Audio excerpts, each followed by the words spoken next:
अस्सलाम वालेकुम जी। उम्मीद करती हूँ सब लोग ठीक ठाक होंगे और रमज़ान जो है वो आ चुका है। ये जो दिन है ना, ये रमज़ान से एक दिन पहले का है, क्योंकि माइंड में तो यही था कि रमज़ान आज है, कल है या परसों है, लेकिन कंफर्म नहीं था। लेकिन हमें यही था कि परसों ही होगा, तो फिर भी सफाइयाँ वगैरह और हर चीज़ करनी थी। और अभी तक मेरे ब्लैंकेट वहीं पे पड़ा था, वो भी मैंने आज ऊपर रखवाया और सारी डिटेल सफाई करवाई। उसके अलावा किचन की सफाई करवाई और यही सब कुछ चल रहा था। लेकिन माइंड में यही था कि हमारा जो रोज़ा है ना, वो 1 दिन के बाद है। बिल्कुल भी नहीं आइडिया था कि रोज़ा जो है ना कल हो जाएगा। और यही था, थोड़े से रिलैक्स थे कि चलो अभी 1 दिन पड़ा हुआ है, तो हम आराम से जो है ना, जो काम रहते हैं वो तसल्ली से कर लेंगे। तो इतनी कोई जल्दी नहीं पड़ी हुई थी। तो ये सुबह का टाइम है और यहाँ पे घर में सिर्फ़ मैं ही थी और जो है सफाई वाली आपा वो सफाई कर रही थी साथ-साथ।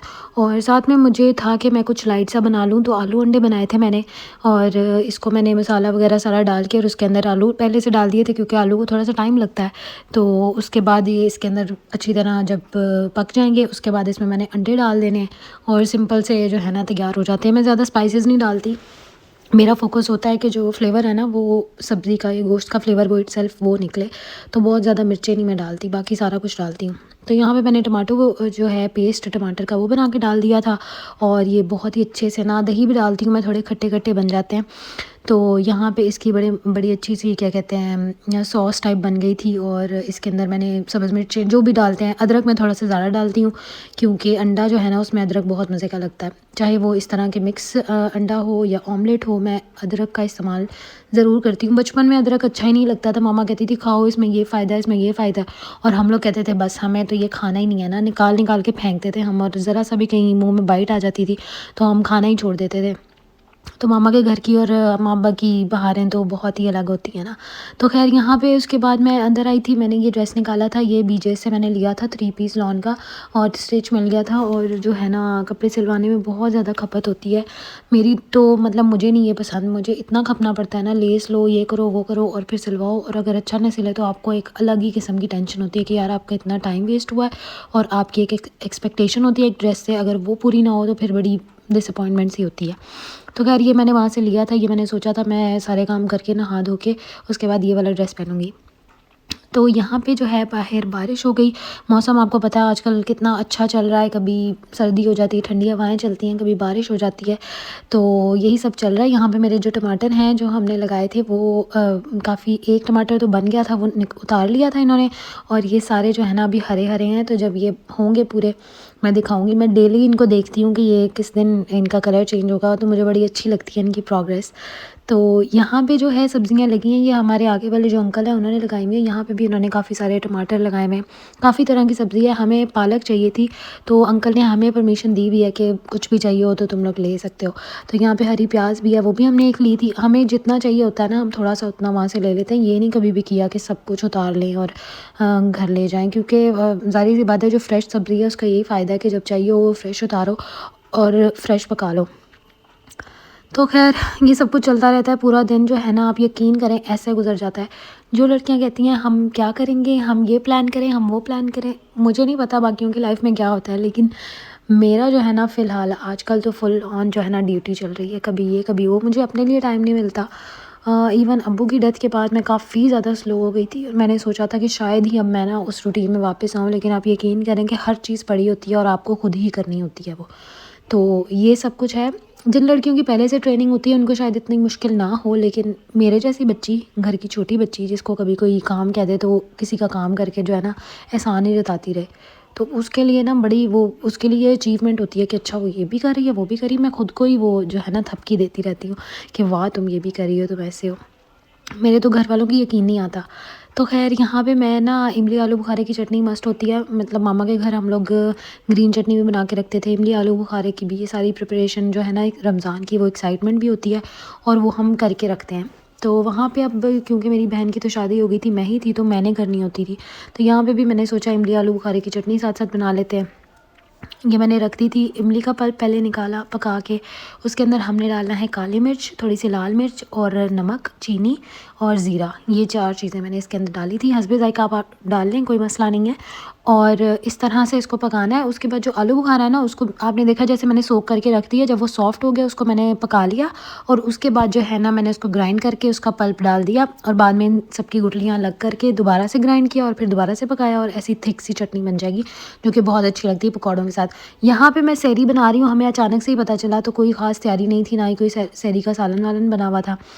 तो इस तरह से हमने ऑमलेट बनाए। ये रोटियां जिसने खानी थी उनको घी लगा रही थी मैं, और साथ में जिसने पराठा खाना था वो भी कर रही थी।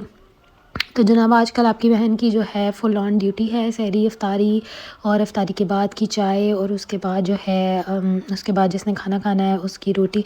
तो ये मेरे लिए बहुत बड़ी अचीवमेंट है। आप लोग कहेंगे नॉर्मल है, सब करते हैं, लेकिन यार मेरे लिए तो बहुत है। तो खैर अल्लाह ताला जो है ना सिखा देते हैं सब कुछ, टाइम के साथ साथ सब कुछ आ जाता है। और यहाँ पे हो रही है इफ्तारी की तैयारी। ये है फ्राइडे की, फ्राइडे वाला रोज़ा है, तो उस दिन क्या है कि हम लोगों के घर बनता है पुलाव। तो इफ्तारी में भी सबकी डिमांड थी कि पुलाव ही बने, तो यहाँ पे चिकन पुलाव के लिए मैंने पहले से मसाला तैयार किया था। 2 बजे का शायद टाइम था, तो मुझे ये था कि मैं तैयारी पहले कर लूँ, क्योंकि जब इफ्तारी के करीब इतना कुछ करने के लिए हो ना, तो आपके अंदर इतनी एनर्जी नहीं रहती और आपको कुछ समझ भी नहीं आ रही होती। तो मैं 2 बजे, 3 बजे, 3:30 बजे तक ना जो मेन काम होते हैं वो करके रख लेती हूँ। बाद में बस जो सेटल करना है या कुछ फ्राई करना है वो उस टाइम पे करती हूँ। तो कितना मैं बोल रही हूँ लगातार, इतना मैं बोलती नहीं हूँ, लेकिन यूट्यूब पे आप लोगों के साथ मैं जो है ना बोलती रहती हूँ।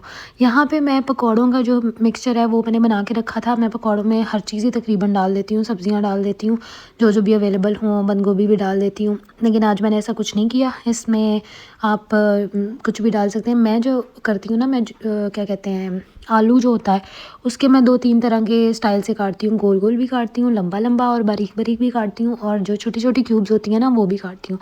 और इसी तरह मैं बैंगन को भी लंबा लंबा काटती हूँ, मतलब अलग अलग शेप्स में कटिंग करें ना तो बहुत अच्छी उसकी पकौड़ों की लुक आती है, जैसे बाज़ार में मिलते हैं उस टाइप की आती है।